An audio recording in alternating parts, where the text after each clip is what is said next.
Live कार्यक्रम में जनप्रतिनिधियों ने लिया भाग। कई योजनाओं के बारे में प्रधानमंत्री ने बताया।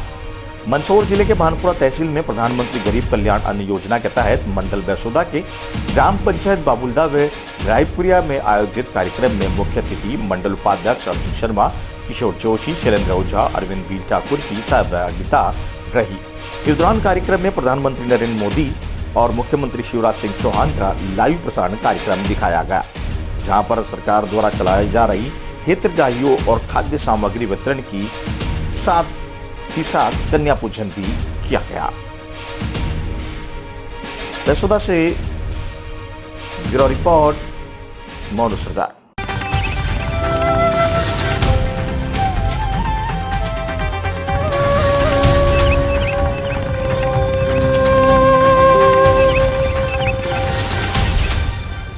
अंतिम संस्कार के लिए टायर व डीजल का उपयोग किया गया। ग्राम पंचायत गादिया के ग्राम कोला अरिहान की है घटना। रामगढ़ मंडी तहसील के ग्राम कोला अरिहाना में 1000 लोगों की बस्ती में शमशान की जमीन एवं छाया तक नहीं। लोगों को खुले में अंतिम संस्कार करना पड़ रहा है एवं बरसात का सीजन होने के कारण बड़ी ही परेशानी का सामना करना पड़ रहा है। बारिश का दौर जारी रहा। इस बीच शव की अंत्येष्टि करने में बड़ी समस्या का सामना लोगों को करना पड़ा। ग्रामीणों का कहना है कि कई बार विभागीय पंचायत के सरपंच और तहसीलदार एसडीएम को अवगत करवाया, लेकिन किसी ने इस पर ध्यान नहीं दिया। पूर्व में भी 2 बार दौलतराम धाकड़ समाज सेवी ने सरपंच तहसीलदार को अवगत करवाया, मगर इस पर भी विभाग ने आनाकानी करते बात को टाल दिया। अभी 2 दिन पहले ही गाँव में स्वर्गीय द्वारकालाल अहीर की पत्नी घीसीबाई का स्वर्गवास हो गया था, लेकिन अत्यंत बारिश होने के कारण ग्रामीणों ने शव का अंतिम संस्कार करने में बड़ी मुसीबत का सामना करना पड़ा। बरसात की टेंट लगाकर शव का अंतिम संस्कार किया गया और चिता जलाने के लिए टायर व डीजल का उपयोग किया गया। रामगढ़ मंडी तहसील की एकमात्र ऐसी ग्राम पंचायत है जहां पर 4 गांवों के 3 गांव में अधूरे शमशान हैं। ग्राम पंचायत के ग्राम हनोतिया में छाया नहीं हो तो ग्राम गादिया में शमशान का रास्ता ही नहीं। वहीं ग्राम कोला गांव में जमीन और छाया दोनों ही नहीं। फिर भी ग्राम पंचायत के मुखिया, सरपंच, सचिव और अधिकारियों का इस पर कोई ध्यान नहीं गया। रामगढ़ मंडी से शाकिर खान की रिपोर्ट।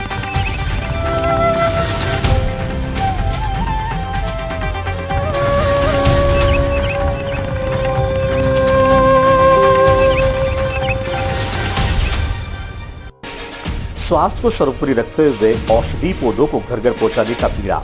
मुख्य कार्यकारी अधिकारी ने औषधि पौधे रोपकर वितरण कर सीएम गहलोत की महत्वपूर्ण योजना की शुरुआत। मुख्यमंत्री की महत्वाकांक्षी योजना घर घर औषधि योजना की ग्राम पंचायत हरनौदा से की शुरुआत। मुख्य कार्यकारी अधिकारी ने औषधि पौधे रोपकर एवं समारोह में उपस्थित लोगों को औषधि पौधा वितरण कर सीएम गहलोत की महत्वाकांक्षी योजना की शुरुआत शनिवार को झालावाड़ जिले की पंचायत समिति डक की ग्राम पंचायत हरनौदा से की गई। मुख्य कार्यकारी अधिकारी श्री निधि बीटी ने कहा कि मुख्यमंत्री ने प्रदेश वासियों को स्वास्थ्य को सर्वोपरि रखते हुए औषधि पौधों को घर घर पहुंचाने का बीड़ा उठाया है। उन्होंने ही प्रेरणा से संपूर्ण राजस्थान में मुख्यमंत्री की महत्वाकांक्षी योजना शुरू हुई, जिसमें 4 तरह के पौधे तुलसी, गिलोय, अश्वगंधा, कालमेघ पौधों का वितरण किया जा रहा है। प्रत्येक नागरिक को इनमें से 2 पौधे वितरण किए जाएंगे। इन पौधों का उपयोग करने से लोगों की रोग निरोधक क्षमता बढ़ती रहेगी। उन्होंने आह्वान किया है कि योजना के तहत पौधे प्राप्त करने वाले नागरिक इन पौधों को उचित सार संभाल भी करें ताकि ये पौधे जीवित रहें। मुख्य कार्यकारी अधिकारी ने कहा कि योजना के तहत जिले में 2,90,000 औषधि पौधे वितरित किए जाएंगे। उन्होंने बताया कि इस वर्ष वैन महत्वपूर्ण महोत्सव भी था, वहीं उसी की थीम पर घर घर औषधि रखी है, जिसके तहत विभिन्न प्रकार के औषधि पौधों को रोपकर जिले भर में किया जाएगा। सरकार के कार्य सराहनीय। पूर्व जिला अध्यक्ष कांग्रेस और पूर्व विधायक मृणाल वर्मा ने कहा कि राजस्थान में मसीहा अशोक गहलोत ने कोरोना महामारी के समय प्रदेश की 8 करोड़ लोगों का जीवन बचाने के सराहनीय कार्य किए हैं। इस दौरान उन्होंने पाया कि लोगों की इम्यूनिटी कैसे बढ़ाई जाए, इसी को ध्यान में रखते हुए घर घर औषधि योजना की शुरुआत की गई, जिसमें बढ़ चढ़कर पौधारोपण करें। झालावाड़ से ब्यूरो रिपोर्ट। मुख्यमंत्री आदरणीय श्री अशोक जी गहलोत ने जिस प्रकार राजस्थान की 8 करोड़ जनता के लिए उनका जीवन बचाने के लिए जिस प्रकार को इसको पूरी कोविड महामारी में प्रयास किए और उस महामारी में ये निकल के आया कि लोगों की जनता की इम्यूनिटी बहुत कमज़ोर है। इम्यूनिटी बढ़ाने के लिए बाजार में दवाइयाँ नहीं मिल पाई, तो आज ये जो औषधि पौधे हैं इनका वितरण करें ताकि घर घर जो है औषधि पौधे हों और जनता की इम्यूनिटी बढ़े, ताकि जो है उनको बीमारी महामारी उनके पास नहीं आवे। तो ये जो घर घर औषधि प्रोग्राम है माननीय मुख्यमंत्री महोदय के प्रेरणा में शुरू हुई है, पूरे राजस्थान में शुरू हुई है और इसमें 4 तरह के पौधे हैं, तुलसी, गिलोय, अश्वगंधा और कालमेघ। इन सभी औषधि पौधों का 2-2 पौधे दिया जाता है। इसके उपयोग करने से लोगों के रोग निरोधक क्षमता बढ़ जाती है और ये माननीय मुख्यमंत्री महोदय जी ने अपने जो कोरोना काल में लोगों ने जो प्रॉब्लम फेस किया है इसको ध्यान में रखते हुए ये किया है, ताकि लोगों को ऐसे कोई बीमारी होता है तो उसको फेस करने में वो सक्षम रहे, इसीलिए।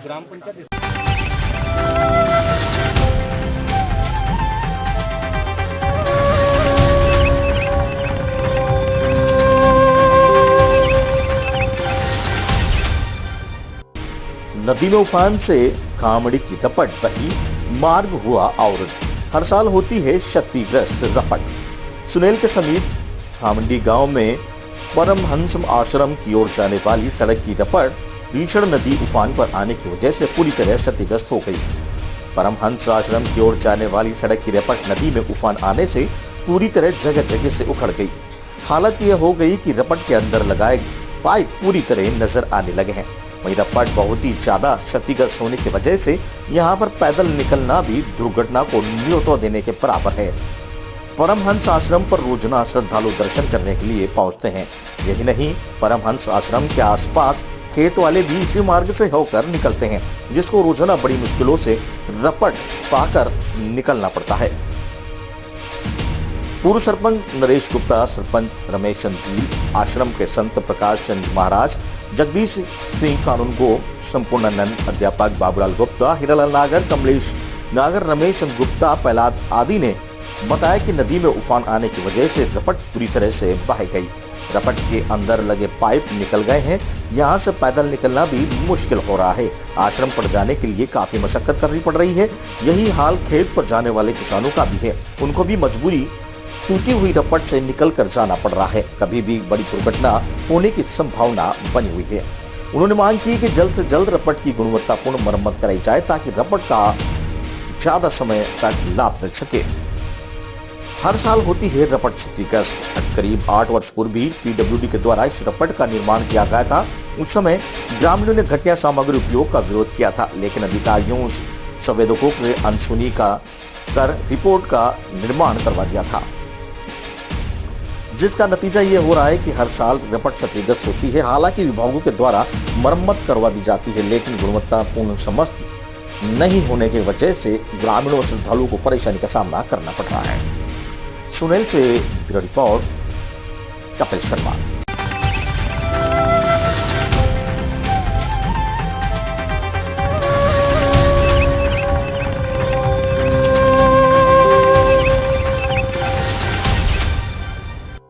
भानपुरा और राजस्थान पुलिस ने किया रेस्क्यू। रात में फंसे नदी में 12 लोगों की बचाई जान। भानपुरा में बीती रात्रि के करीब मध्य प्रदेश से राजस्थान जा रहे 12 लोग पिकअप वाहन में भानपुरा थाना क्षेत्र के एमपी राजस्थान बॉर्डर पर कल्पेश्वर महादेव मंदिर के पास नदी के ऊपर पिकअप वाहन फंस गया। नदी में पुल पर पानी का बहाव तेज था। पिकअप में 12 लोग सवार थे। घटना की सूचना भानपुरा थाना प्रभारी कमलेश सिंगार को लगी, जहां भानपुरा थाना प्रभारी कमलेश सिंगार, तहसीलदार राकेश यादव मौके पर पहुंचा। उधर राजस्थान से भी पुलिस टीम मौके पर पहुंच गई। दोनों थानों की पुलिस टीम ने सामूहिक रूप से कार्रवाई करते हुए पिकअप में फंसे 12 लोगों को रेस्क्यू कर सुरक्षित बाहर निकाल दिया।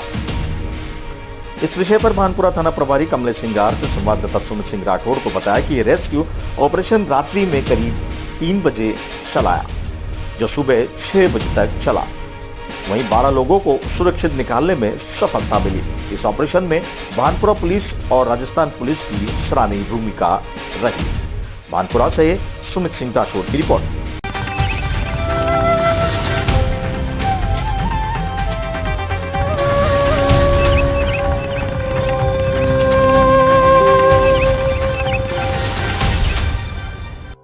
दंपति को ट्रक ने मारी टक्कर। घायलों को जिला चिकित्सालय किया रेफर। नेनवा उपखंड के हाईवे 148 पर मोटरसाइकिल सवार दंपत्ति को ट्रक ने टक्कर मार दी, वहीं घायलों को जिला चिकित्सालय में रेफर किया। नेनवा उपखंड के हाईवे 148 डी पर मोटरसाइकिल सवार दंपत्ति को टोपा के पास ट्रक ने जोरदार टक्कर मार दी। ट्रक की टक्कर से दोनों गंभीर रूप से घायल हो गए। राहगीरों ने दोनों घायलों को 108 एम्बुलेंस से नेनवा सामुदायिक चिकित्सालय पहुंचाया गया, जहां उनकी गंभीर स्थिति को देखते हुए चिकित्सकों ने घायलों को प्राथमिक उपचार कर जिला अस्पताल रेफर कर दिया। इंडोली बूंदी से गणेश कुमार शर्मा की रिपोर्ट।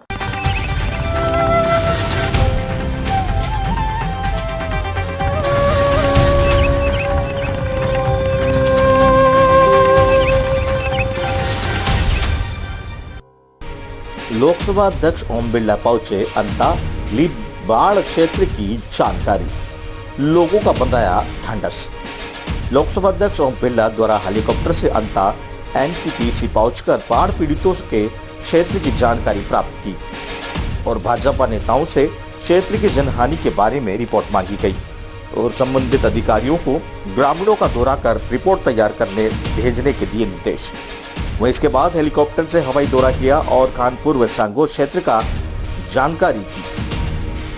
वहीं बताते लोकसभा अध्यक्ष ओम बिरला ने मीडिया से रूबरू होते हुए कहा कि जिस प्रकार से लगातार हो रही बारिश से अंता क्षेत्र सहित खानपुर सांगोद में अतिवृष्टि के कारण जनहानि के साथ साथ किसानों की फसलें बर्बाद हुई है, वह चिंता का विषय है।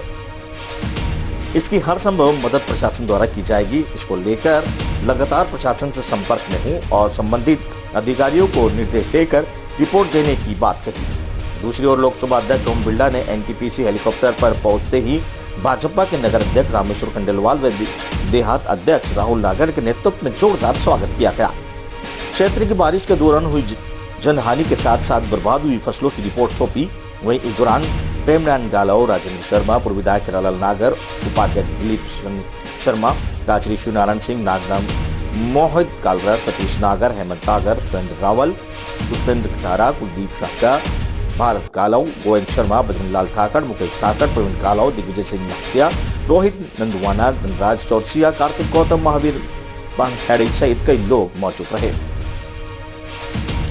अंतमारा से घनश्याम दादीस की रिपोर्ट। हवाई सर्वे के आधार पर देखा अधिकतम खेतों में पानी भरा हुआ है। कच्चे मकान भी बड़ी संख्या में गिरे हैं। सांगोद कस्बे में अचानक पानी आने के कारण 9 फीट शहर में पानी आ गया। अधिकतम दुकानों का सामान उनका नष्ट हो गया है। मैं आज खानपुर का कुछ हिस्सा मैंने हवाई सर्वे भी देखा और बाई रोड भी मैंने कुछ देखा है। निश्चित रूप से राज्य के मुख्य सचिव को कहा है कि तुरंत प्रभाव से सर्वे कराए और आपदा के संकट के समय उनके साथ खड़े हर सहयोग मिलेगा। जिन लोगों के कच्चे मकान गिरे मैंने कल ग्रामीण विकास मंत्री से आग्रह किया कि प्रधानमंत्री प्लस में जिनका नाम है उनको तुरंत आवंटित राशि मिल जाए ताकि वो अपना मकान बनवा सके। ऐसे कच्चे मकान जो गरीब हैं, जो प्रधानमंत्री आवास में नहीं है, जन सहयोग से उन लोगों को आसियाना छत का इंतजाम किया जाए ताकि वो सामान्य जीवन जी सके। फसल बीमा के अंदर फसलें खराब हुई तुरंत फसल बीमा के अधिकारी से बात करके उनके लिमिट फसल खराब हुई क्योंकि इस फसल को 30 दिन से ज़्यादा हो गया है। फसल बीमा जिनका बना है उनका भी सर्वे कराएं ताकि तुरंत उनको आपदा के राहत पैसा मिल जाए। सरकार गंभीरता से विचार करेगी। राज्य सरकार, केंद्र सरकार दोनों मिलाकर आपदा के लोगों के साथ खड़ी है। जनता आपदा के साथ खड़ी है। जहाँ जैसी आवश्यकता होगी वहाँ उसके व्यापक इंतजाम किए गए। सर 12 में 8 दिन हो गए लोग खरीदना है। मैंने उनको राशन पहुँचाया। जहाँ जहाँ भी भोजन की आवश्यकता है, भोजन के लिए बजाय कई ऐसी जगह थी जहाँ कहा कि वहाँ भोजन पहुँचाए और भी किसी तरह की कोई आवश्यकता होगी तो निश्चित रूप से पूरी करें।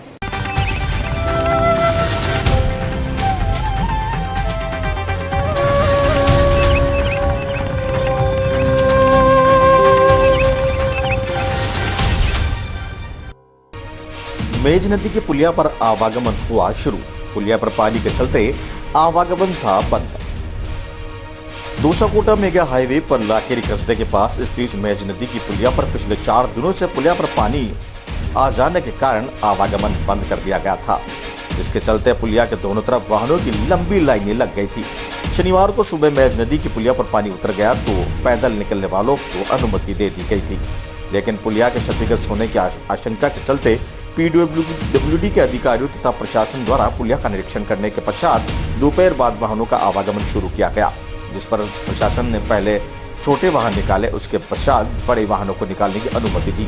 इस मौके पर मेज नदी की पुलिया पर उपखंड अधिकारी युगांतर शर्मा, थाना अधिकारी सुरेश गुजर मैचाप्ते से उपस्थित रहे, साथ ही पीडब्ल्यूडी अधिकारियों की भी मौके पर मौजूदगी रही। लाखेरी बूंदी से विश्वनाथ शर्मा की रिपोर्ट।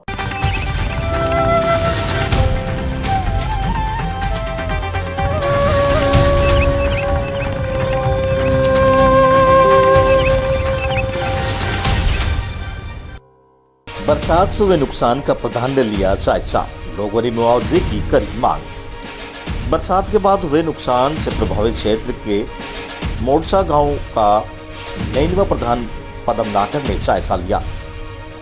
गांव में एक और खाल व दूसरी ओर नदी का पानी गांव में घुसने से चौवर पानी ही पानी हो गया था। गांव के हालात बाढ़ के हो गए थे। प्रधान ने लोगों से बातचीत कर उचित मुआवजा व सहायता दिलवाने का आश्वासन दिया। ग्रामीणों ने प्रधान पदम नागर को क्षतिग्रस्त हुए मकानों, मृतक पशुओं व खाल नदी के बहने वाले पशुओं के साथ साथ खेत खराब हुई फसलों का मुआवजा दिलाने की मांग रखी। प्रधान ने बताया कि बेघर हुए लोगों को ग्राम पंचायत भवन में स्कूल में रहने व खाने की व्यवस्था करवाने के साथ ही ग्राम पंचायत शासन को नुकसान का सर्वे करवाकर नियमानुसार कार्रवाई करने के निर्देश दिए। प्रधान के साथ भाजपा नेता सुरेंद्र गोयल, सुजन सिंह बंजारा, जेडीओ राधेश्याम मीना शामिल रहे। दई से आयुष गौतम की रिपोर्ट। जायजा लिया गया आज। मैं परसों से ही सभी जगह के जायजा ले रहा हूँ और आज ग्राम पंचायत मोर्चा में मैंने जायजा लिया है। लोगों के घर में पूरे रस चुके हैं, दरअसल ज़मीन पे लेवल हो चुके हैं, काफ़ी नुकसान हुआ है। लोगों को खाने के गेहूँ नहीं है। जिन जिन लोगों के जानवर बाढ़ में बह चुके हैं उनका अलग सर्वे करवाया जा रहा है। मैंने ग्राम पंचायत में निर्देश दिए हैं। और जिन लोगों के अनाज और अभी खाने की व्यवस्था नहीं है, रहने की व्यवस्था नहीं है, तो स्कूल में हो ग्राम पंचायत भवन में इन लोगों की व्यवस्था की जाएगी और इनको खाने की व्यवस्था भी उपलब्ध करवाई जाएगी। और किस हालात पे जायजा लिया गया है और नुकसान किस किन घरों में हुआ है? जिन जिन घरों में नुकसान हुआ है उन पर मैं प्रत्येक घर में गया हूँ। ऐसे लगभग यहाँ 15-20 घर है जिनमें बिल्कुल बहुत ही ज़्यादा नुकसान हुआ है और पानी से अब जाके मकान खाली हुए हैं, तो उस हिसाब से मैं आज के दिन ही यहाँ निरीक्षण पे आया हूँ। हमारे ये एक तो पार्टी, ये एक बकरो और ये एक मुर्गी मार 3 जानवर मर गया। कबा मतलब मारो अगर मैं खाना दाना ले रहा कतई भी समाज थी दे रहा था जिस टाइम खा रही थी और इस टाइम खाए को ने मारा माँ पिता आया जो नाज पानी की व्यवस्था कर गया है, 500 रुपया दे गया है। अगर सरकार हमारी मदद करे जहाँ तक हो सके तुम्हारा घर बाहर बना सके मन मदद भी देवो चाहिए या निवेदन से मारी ज्यादा तो जानवर भूखा बचा बन रहा है, तरपड़ा भूखा मरता। प्रशासन अधिकारी आपके पास आया?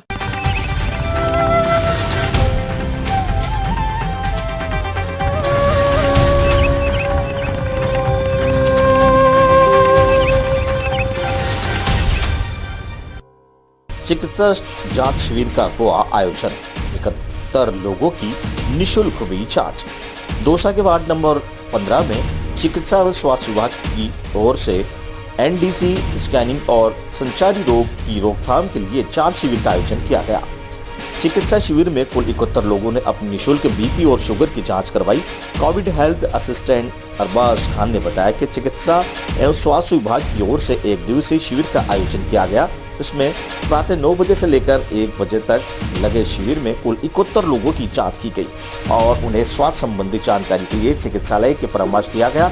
इस स्वास्थ्य जांच शिविर में 30 वर्ष से अधिक उम्र वालों की जांच की गई, जहां टीम में अब्दुल वाहिद, एएनएम मंजूमीना, अंकित टांग व आदित्य द्विवेदी के सहयोग किया। वहीं वार्ड वासियों ने स्वास्थ्य विभाग का आभार भी जताया। दौसा से मनीष कुमार की रिपोर्ट। किस तरह का कैंप पे क्या है?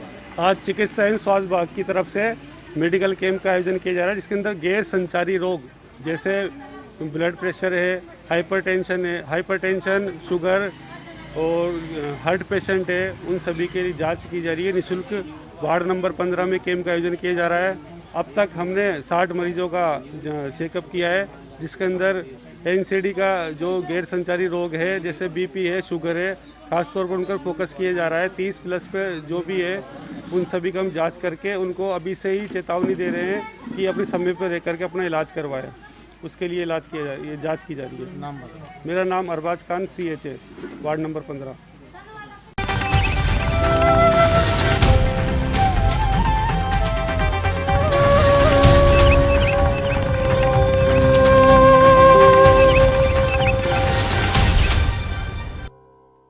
अतिवृष्टि से हुए नुकसान के मुआवजे की मांग, विधायक प्रताप सिंह सिंघवी के नेतृत्व में दिया ज्ञापन, मुख्यमंत्री के नाम सौंपा ज्ञापन। भारतीय जनता पार्टी मंडल छिपपड़ो द्वारा विधायक प्रताप सिंह सिंघवी के नेतृत्व में क्षेत्र में अतिवृष्टि हुए नुकसान का सर्वे करवाकर मुआवजा दिलवाने की मांग की गई। मुख्यमंत्री के नाम तहसीलदार को ज्ञापन सौंपा गया। मंडल अध्यक्ष मुरारीलाल नागर ने बताया कि छिपपड़ो क्षेत्र में विगत 15 दिनों से भारी वर्षा का दौर जारी है, जिसमें जनजीवन अस्त व्यस्त हो गया है। क्षेत्र के सभी नदी नाले तालाब उफान पर है, जिससे किसानों के खेत पर पानी से लबालब होने के कारण किसानों की फसलें नष्ट हो गई है। वहीं गांव व कस्बों में मकानों की छतें व कच्चे मकान टपक रहे हैं। बाढ़ का पानी भरा हुआ है, इससे कई मकान क्षतिग्रस्त हो चुके हैं व कई मकान गिर चुके हैं। क्षेत्र में पशुधन को भारी नुकसान हुआ है। कई पशु बाढ़ में बह गए, वह मकानों के नीचे दबने से मर गए। अतः सरकार से मांग की जाती है कि शीघ्र ही अतिशीघ्र सर्वे करवाकर पीड़ित जनता को मुआवजा दिलवाने का जाए। वहीं जिला परिषद सदस्य गणेश मीणा, मंडल महामंत्री छोटूलाल नागर, विकास मोर्चा रामप्रसाद गुर्जर, STC मोर्चा सत्तू बेड़ी, मंडल उपाध्यक्ष जगदीश कुशवाहा, IT सेल संयोजक रितेश कुमार, वैष्णव कुमार गुप्ता, युवा मोर्चा जिला उपाध्यक्ष अशोक पारेख, इंद्रनारायण, पूर्व सरपंच दीपक बंसल, दिलीप सरपंच सहित सैकड़ों कार्यकर्ता उपस्थित रहे। छिपपड़ो 12 से जितेंद्र कुशवाहा की रिपोर्ट।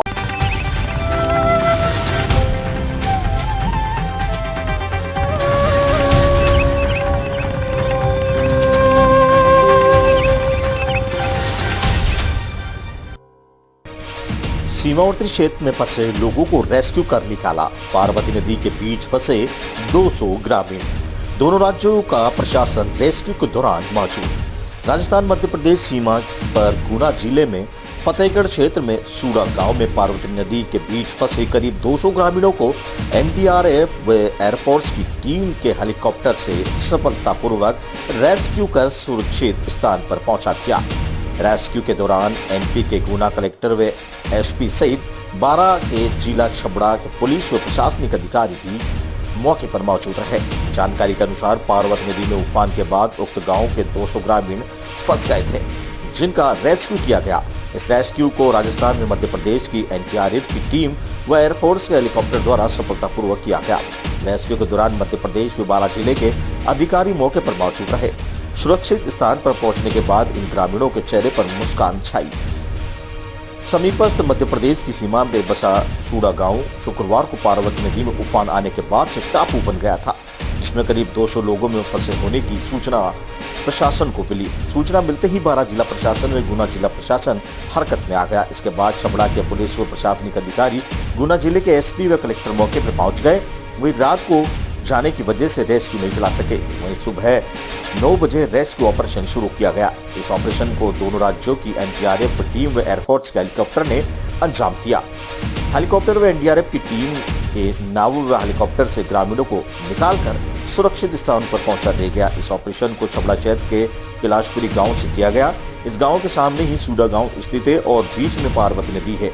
रेस्क्यू कर सूडा से निकालने गए ग्रामीणों ने प्रशासन व NDRF के जवानों का आभार जताया। ग्रामीणों के सुरक्षित निकलने पर प्रशासन ने भी राहत की सांस ली।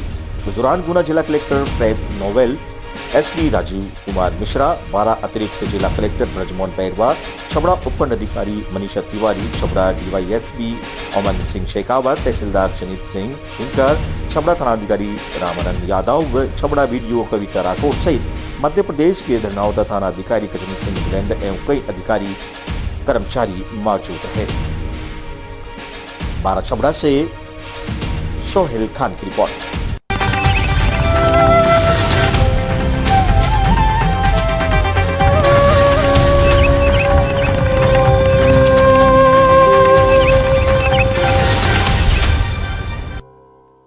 सब्जी मंडी में लगा जाम। बारिश रुकते ही बाजारों में उमड़ी भीड़, लोग फंसे जाम में। छिपापड़ोद कस्बे के बाजारों में जाम लगने से लोग घंटे फंसे रहे। जाम के चलते लोगों का पैदल निकलना भी मुश्किल रहा। रही सही कसर बड़े वाहनों के घुसने से पूरी हो गई। सुबह से लेकर शाम तक लोग शहर के बाजारों में जाम में झूलते रहे। भारी बारिश होने के चलते कई दिनों से बाजारों में सन्नाटा पसरा हुआ था। वहीं बारिश का दौर थम गया तो राखी के लिए बाजारों में खरीदारी करने वालों की भीड़ उमड़ पड़ी। इससे शहर के बाजारों में दबाव बढ़ गया। वहीं शनिवार सुबह से ही शहर में मेन बाजार, सब्जी मंडी, सुभाष पार्क, सालपुरा रोड, हनुमान चौराहे के बाजार में जाम लगा गया। जाम के चलते लोगों का पैदल निकलना भी मुश्किल हो गया। बाजारों में खरीदारी के लिए आने वाले लोगों ने सड़कों पर ही वाहन पार्क खड़े कर दिए। इसके अलावा बाजारों में 4 पहिया वाहन भी घुस गए। इससे बाजारों में जाम लगने का सिलसिला सुबह से ही शुरू हो गया। शहर में मेन बाजारों का आलम यह था कि लोग मोटरसाइकिलों पर जाम में फंसे नजर आए। कई जगहों पर जाम में फंसे वाहन चालक आपस में उलझते हुए भी दिखाई दिए। छिपापड़ोद बारा से जितेंद्र कुशवाहा की रिपोर्ट।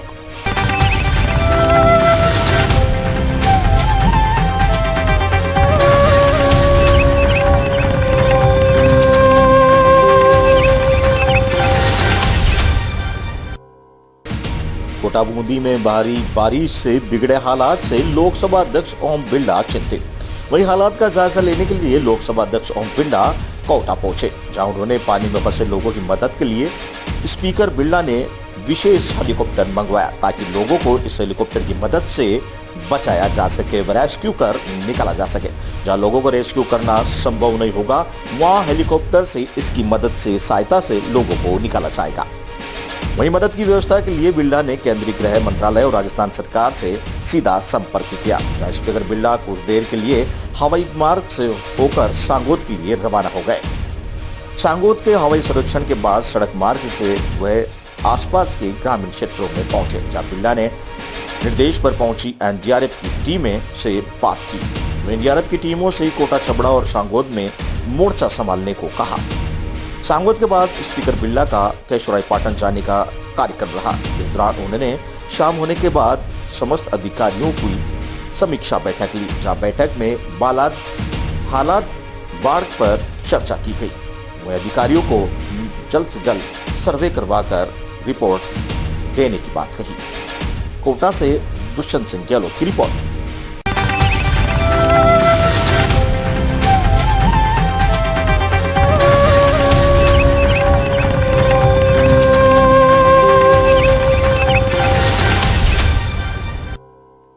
सरकारी राशन प्रणाली को लेकर अनियमितताएं और चोरी की घटनाएं सामने आना नई बात नहीं, लेकिन क्या बात जब पहले ही ब्लॉक में राशन चोरी करते हुए पकड़ी गई फर्म को पूरे जिले शासन वितरण का ठेका दे दिया गया, वह भी ऊंची दरों पर, और वह भी तब जब कम दर पर काम करने वाली सरकारी संस्थाएं तैयार हो। सरकार की 2 महत्वाकांक्षी योजनाओं को धत्ता बताकर राजस्व को चूना लगाने वाली सरकारी मशीनरी से जुड़ी एक्सक्लूसिव रिपोर्ट। प्रदेश के मुख्यमंत्री अशोक गहलोत और सरकारी मंत्री लगातार सहकारिता क्षेत्रों में नवाचार कर सहकारी संस्थानों को मजबूत करने का प्रयास कर रहे हैं। वहीं चित्तौड़गढ़ जिले में आर्थिक रूप से सहकारी संस्था को कमजोर कर राजस्व को चूना लगाने का मामला सामने आया है, जिसमें ऐसी फर्म को काम दे दिया गया जो पहले से ही राशन चोरी करते हुए पकड़ी गई। दरअसल गरीबों के पास राशन की दुकानों से घर तक राशन पहुंचाने के लिए दुकानों तक राशन पहुंचाने की वितरण प्रणाली का ठेका दिया जाना है, तो चित्तौड़गढ़ जिले में राशन पहुंचाने का काम पहले क्रय विक्रय सहकारी समिति चित्तौड़गढ़ द्वारा किया जा रहा था। लेकिन चित्तौड़गढ़ में पदस्थ हुए जिला रसद अधिकारी विनय शर्मा के पदस्थापन के बाद यह टेंडर प्रतापगढ़ जिले के मैसर शुभम इंटरप्राइजेज को दिया गया, वह भी आधार दर से 27% अधिक दर पर वर्क ऑर्डर जारी कर दिए गए, काम दे दिया गया। बात यह है कि इस फर्म को साल 2016 में राशन चोरी करते हुए जिला पुलिस की टीम ने रंगे हाथों पकड़ा था। इस मामले में जिले के बदेसर थाने के प्रकरण संख्या 94/16 दर्ज करते हुए जांच के बाद न्यायालय में जांच के दोषी पाए गए प्रोप्राइटर सहित कई लोगों के विरुद्ध पुलिस में चालान भी प्रस्तुत किए गए थे। इस पूरे मामले में जहां सरकारी संस्था इस फर्म से एक ब्लॉक में काम करवा रही थी, वहीं ऊंची दरों पर चोरी के मामले में शामिल होने के बाद इस फर्म को पूरे जिले का टेंडर दे दिया गया। जानकारी में यह भी सामने आया कि इसी फर्म द्वारा प्रतापगढ़ जिले में भी 38% से अधिक दर पर वितरण का काम लिया जा रहा है, जबकि इसी को आधार दरों पर सहकारी संस्था करने के लिए तैयार है। पूरे मामले में सरकार को दो तरफा चूना लगाकर निजी फर्म को जबरन फायदा पहुंचाया गया और अधिक दर पर काम देकर एक और राजस्व को चूना लगाया गया। वहीं सरकारी संस्था को आर्थिक रूप से तोड़ने की कवायद भी की गई, लेकिन इस मामले में जिले के रसद ऑनलाइन टेंडर होने के बाद कहकर कैमरे पर आने से मना करते हैं, जबकि हकीकत यह है कि खाद्य निगम जिला स्तरीय अधिकारी, जिला परिषद अधिकारी के साथ लेखा अधिकारी की टीम इस पूरी प्रक्रिया को जिला स्तर पर फाइनल करने के बाद अनुमोदन के लिए राज्य स्तर पर भेजती है। ऐसे में साफ है कि जहां एक राशन की दुकान लेने की भी रसद विभाग चरित्र प्रमाण पत्र से लेकर कई दस्तावेज मांगता है। बीपीएल के नाम जोड़ने के लिए भी दस्तावेजों की लंबी सूची दी जाती है। इसके बावजूद जिले की राशन वितरण प्रणाली को लेकर की गई गड़बड़ी महज एक लापरवाही नहीं होकर जानबूझकर की गई एक अनियमितता है, जिस पर अब देखने वाली बात होगी कि ऐसे वकायत करने वाले अधिकारियों के खिलाफ क्या कार्रवाई की जाती है और सरकार को हुए नुकसान की किस प्रकार भरपाई की जाती है। सवाल ये उठता है कि आखिर विभाग के अधिकारियों ने क्यों नहीं फर्म की पूरी जांच की। चित्तौड़गढ़ के अलावा किन किन जिलों में काम कर रहे राशन चोरी करने वाली फर्में, सरकार को दो तरफा नुकसान पहुंचाने वाले जिम्मेदार पर कब होगी कार्रवाई और सरकार कैसे करेगी नुकसान की भरपाई। चित्तौड़गढ़ से ब्यूरो रिपोर्ट, गोपाल चतुर्वेदी।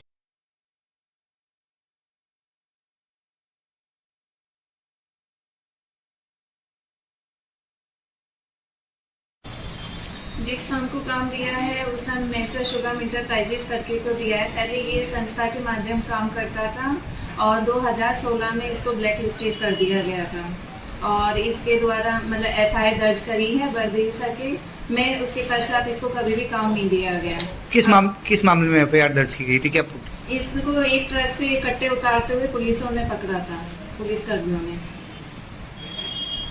इसके मामले में कुछ भी पहले से ना हमें इंफॉर्मेशन नहीं दी है। तो वर्तमान में जो दरें हैं वो अधिक दरें हैं? हाँ, आधार दर से 27% एगो पे दिया गया है अगली पार्टी को एक आगे।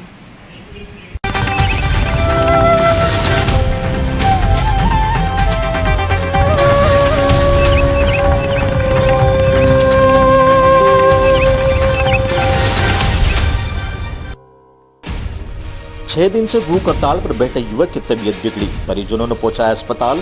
26 जुलाई से धरने पर बैठा है परिवार, लेकिन अब तक प्रशासन ने नहीं ली फरियादी की सुध।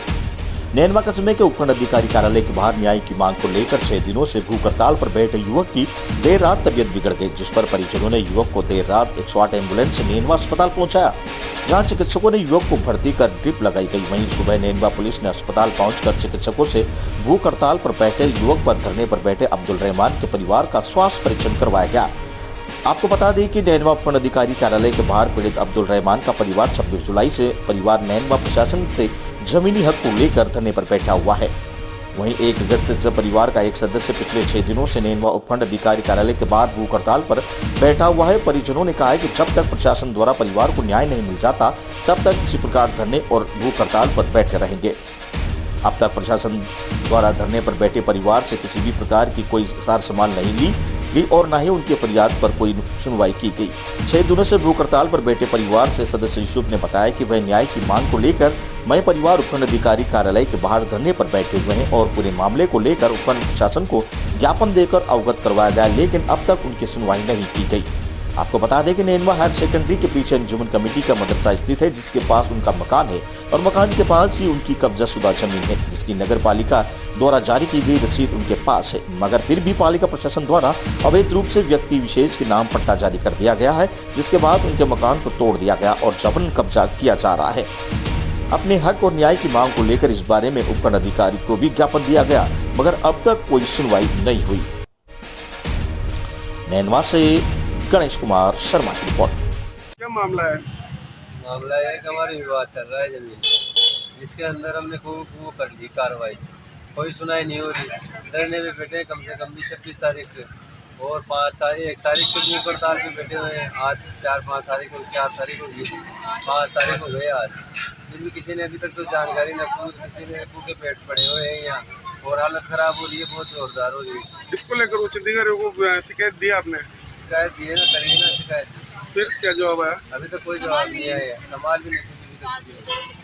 आपका नाम? मोहम्मद यूसुफ।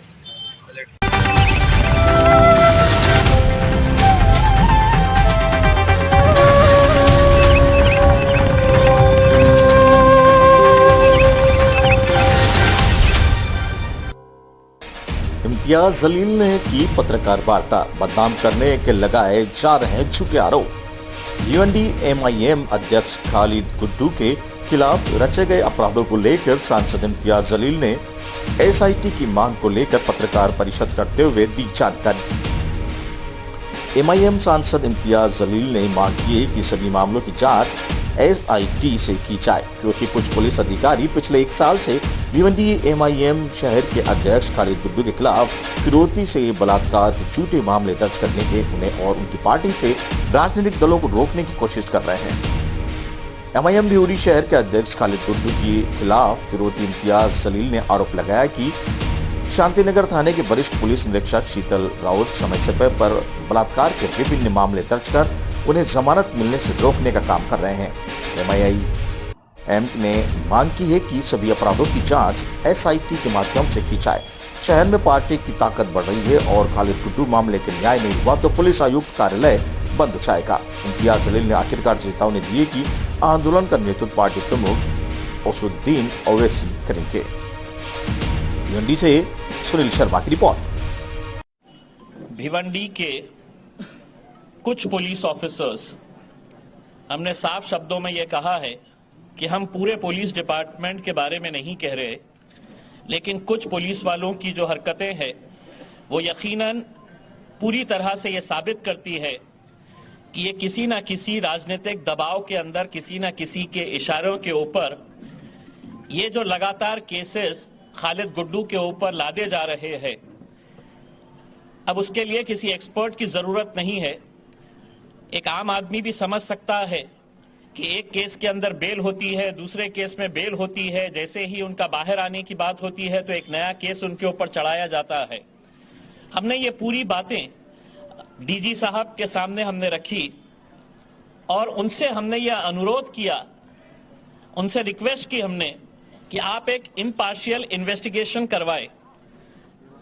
हम जिन्होंने कंप्लेन फाइल किए हैं उस महिला के बारे में हम ज्यादा नहीं बताएंगे, लेकिन 2 साल के बाद अगर कोई एक ऐसा केस करते हैं, हमने जितने फोटोग्राफ्स थे उस महिला के जिसने कंप्लेन रजिस्टर करी थी, पुलिस डिपार्टमेंट के अधिकारियों के साथ जितने फोटोज थे उनके बर्थडे के, उनको गुलदस्ता देते हुए, उनको फूल देते हुए, ये सब हमने DG साहब की आंखों में लाए हैं।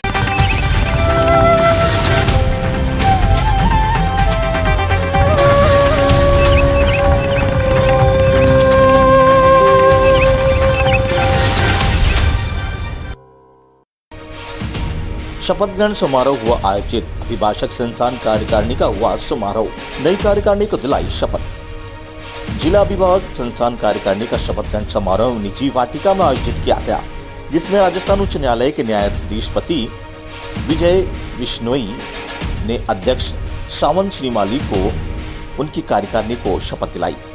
जिला अभिभाषक संस्थान चित्तौड़गढ़ की वर्ष 2021 की नई कार्यकारिणी का शपथ ग्रहण समारोह जिला मुख्यालय के एक निजी वाटिका में आयोजित किया गया, जिसमें मुख्य अतिथि के रूप में राजस्थान उच्च न्यायालय के न्यायाधिपति विजय बिश्नोई, संस्थान के अध्यक्ष सावंत श्रीमाली और उनके नई कार्यकारिणी के शपथ दिलाई। इस अवसर पर उन्होंने अपने उद्बोधन राजस्थान उच्च न्यायालय के न्यायाधिपति विजय बिश्नोई ने कहा कि अधिवक्ताओं की सभी समस्याओं का समाधान स्थानीय स्तर पर डिस्ट्रिक्ट मजिस्ट्रेट और जिला प्रशासन के सहयोग से मिल बैठकर शीघ्र ही कर लिया जाएगा, और अगर उच्च न्यायालय स्तर की कोई समस्या हो तो उस पर भी विचार करके शीघ्रता से उसका समाधान करवाया जाएगा। वहीं उन्होंने कहा है कि इस विषय पर शपथ ग्रहण समारोह में जिस तरह से वरिष्ठ अधिवक्ताओं का सम्मान किया गया है, यह एक बहुत ही सराहनीय पहल है, क्योंकि जिस अधिवक्ता ने वरिष्ठ अधिवक्ताओं का सम्मान किया हुए सदैव प्रगति के पथ पर अग्रसर रहा है। उन्होंने बार संस्थान के नवनिर्वाचित अध्यक्ष सामुन सीमाली और पूरी कार्यकारिणी को शुभकामनाएं देते हुए कहा कि सभी मिलकर अधिवक्ताओं की सभी समस्याओं का समाधान करने की अग्रणी भूमिका अदा करेंगे। वहीं शपथ ग्रहण समारोह को डीजी केशव कौशिक, जिला कलेक्टर ताराचंद मीना, सुरेश सीमाली, रावत रतन सिंह ने भी संबोधित किया। शपथ ग्रहण समारोह में स्थानीय और बाहरी जिलों के आए अधिवक्ता भी मौजूद।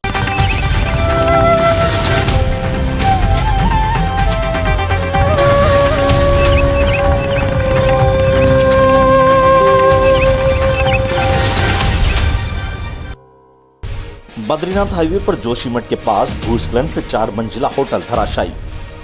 इन दिनों लगातार हो रही भारी वर्षा से पहाड़ों में जनजीवन अस्त व्यस्त होकर रह गया, जहां जगह जगह भूस्खलन होने से आवासीय भवन, सड़कें, लोगों को पैदल रास्ते, पेयजल और खेत खलियान जमीजोर हो रहे हैं। इसी के चलते बद्रीनाथ राष्ट्रीय राजमार्ग पर जोशीमठ से पहले सेलगन के 4 मंजिला रघुवीर होटल पूरी तरह क्षतिग्रस्त होकर पल भर में ही पूरी तरह जमीजोर हो गई। इसके कारण होटल में मलबे से एनटीपीसी की टनल भी बंद हो गई। गनीमत यह रही कि यहाँ पूर्व में भी बरती गई सतर्कता के कारण कोई अप्रिय घटना नहीं घटी। होटल के नीचे भूस्खलन होता देख प्रशासन ने समय रहते होटल को खाली करवा दिया, जिसके कारण यहाँ बड़ी कोई हादसा नहीं हो सका। आपको बता दें कि लगातार हो रही बारिश से पहाड़ दरकने का सिलसिला जारी है। ग्रामीण क्षेत्रों की सड़कें बंद पड़ी हुई है, जहां जगह जगह भूस्खलन जारी है। चमोली उत्तराखंड से सुरेंद्र धनेत्रा की रिपोर्ट।